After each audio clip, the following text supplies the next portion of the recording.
இயேசுவின் அன்பிதயங்களுக்கு காலை வணக்கம்.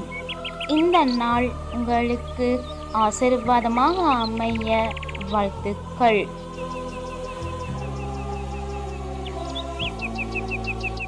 இப்புதிய நாளுக்கான ஆசீர்வாத இறைவசனம் 1 அரசர்கள் அதிகாரம் 2 இறை வார்த்தை 3.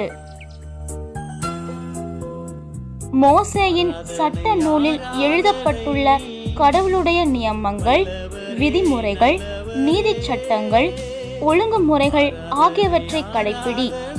இப்படி செய்தால் நீ செய்யும் காரியங்களிலும் செல்லும் இடங்களிலும் வெற்றி காண்பாய்.